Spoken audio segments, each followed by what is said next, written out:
And on a personal note, That was personal. yeah, but so there is so much going so well in my life, and I hear you talk about this in previous CDs. I'm kind of at this sort of even place, keel, everything is copacetic, my life is rolling along, but one of my largest cravings, and it's getting stronger and bigger, is I want to be quiet. I want to rest, and I want to kind of hole up. And well, the reason that the impulse is because you're wanting to start at the inside. The impulse is because you now have the understanding, so you're wanting to get off on the right foot and then increase the momentum. You're wanting to just put one book on the pile at a time, so to speak, just for a little while. We promise you, this craving for solitude, this craving for being quiet, it will not last. It's just the first step. It's sort of like the train's been going 100 miles an hour that way, and now it's slowed. And you sort of want to just rest with that before you get going again. But it is our promise to you that you want to get going again. Because as delicious as contentment is, soft, slow ease and contentment, it's only really delicious as you juxtaposition it with frustration or discord. But once you rest in it for a while, then the impulse for more momentum will happen. Only this time, you'll be able to maintain it. This is a good time to have this conversation. So, been listening to us for a while. Step 1, step 2, step 3, blah, blah, blah. You're tired of hearing it. Step 1 is contrast causes you to ask. Step 2 is source answers it, vortex. And step 3 is what we've been talking about here today. You find a way of creating a mood that allows a vibration that is indicated by the mood, but creating the mood that allows what you want to flow in. So that's step 1, step 2, step 3. Ask and it is given, and you allow what has been given to be realized by you. Step 4 is, you know that. You're no longer mad at yourself for step 1 moments. You accept that they're part of the process. You're eager for step 1 moments, in fact, because how are you going to know what you do want unless you know what you don't want? And so isn't it all great, that clarifying? And you can't paint a picture without darkness in it. You can't even see the light without darkness. Without contrast, you couldn't even focus your eyes in this room. If there weren't contrast, there would be no ability to experience anything, you see. So step 4 living is embracing, not just accepting, but embracing contrast as an important and really good part of life that you understand, but it's not taking you over. In other words, you can listen to what they have to say, even though that they are so partisan that they can't even acknowledge a good idea when they hear one. But you can hear a good idea.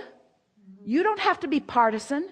You can be reaching out into the contrast of the world, and you can find good ideas where they are. You can feel the resonance of a good idea wherever you hear it, because the source within you sure does hear a good idea wherever they hear it, because the source in the vortex understands what you want as a global consciousness, as a national consciousness, as an individual consciousness. Source knows who you are and what you want, and is holding that light, holding that vibrational premise, holding that beingness, and knows a good idea when they hear it, you see. And so do you. Oh, doesn't that free you? Don't you want to listen to both sides of any equation and hear the good ideas when you hear them, know them, feel the resonance of them? Even the most discordant person will occasionally stumble on a good idea. And we don't have to be active if we don't want to. If I'm basically lazy and don't want to, do my own. There is nothing lazy about controlling your own mood. There's nothing lazy about living life on purpose. There's nothing lazy about thinking deliberately. There's nothing lazy about creating your own vibrational environment. There is nothing lazy about syncing up with source. That takes focus and concentration and determination and deliberation and practice. There is nothing lazy about that. And it's so ironic because so many people aren't tending to that first. And they're trying to take care of all of it with action, which is exhausting because you're bucking your own currents. There's not enough action in the world to buck those currents, you see. So if you want to say, I'm lazy in that I align with the energy that creates worlds and use the leverage of that toward my creative endeavors, then so be it. We would use words more like wisdom. I'm wise enough. I'm wise enough. I'm smart enough. I'm practiced enough. I'm inspired enough. I'm knowledgeable enough to know. That'd be like deciding that you want a swimming pool, but you really believe that you have to do it on your own. And the biggest thing that you have to dig with is a teaspoon. That's all I got. And I'd be lazy if I got a shovel or a big digger thing. That'd just be lazy, because I have to prove my worthiness to receive this swimming pool through my effort and struggle and sacrifice. That's what's stuck in your vibrational crawl, you know. That's why you call it lazy. Alignment isn't lazy. Alignment is natural. Alignment is love. Alignment is power.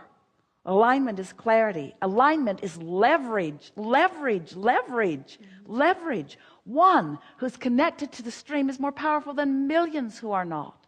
That's not lazy, that's smart. Yeah. I like smart. Yeah. Yeah. And happy. Yeah, but yeah, Even more. happy's great. Yeah. Good? Thank you. Yes, indeed.